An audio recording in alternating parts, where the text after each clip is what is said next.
Então, o próximo reino que a gente vai tratar é o reino fungi. Fungi, etimologia, os cogumelos, né, os fungos.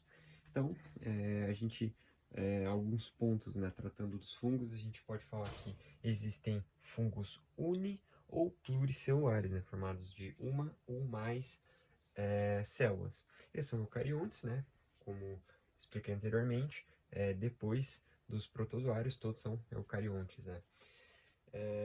No caso, os heterótrofos, eles são heterótrofos, ou seja, eles não produzem, entre aspas, o próprio alimento. Eles podem ser saprófagos, né, que eles fazem alimentação cadavérica, né, tiram os nutrientes de cadáveres.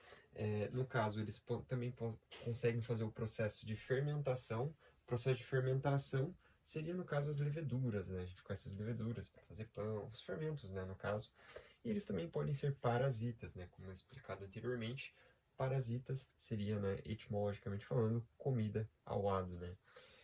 Uns pontos importantes que a gente tem que falar sobre os fungos é que eles possuem as hifas, que são projeções em teias, como se fossem raízes.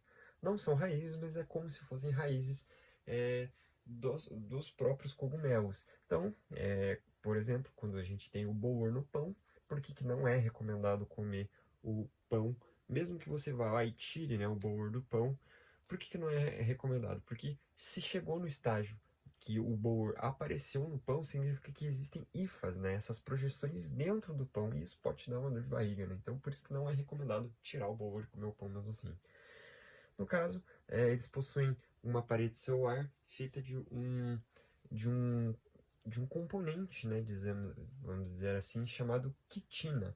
Quitina tem a etimologia de kit, que é túnica, e ina, natureza de, né? Então é como se fosse uma camada, né, que faz a parede celular dos fungos em forma de túnica, né? Como se fosse uma túnica que reveste. Então, só é importante lembrar sobre a quitina. A gente vai falar especificamente dos fungos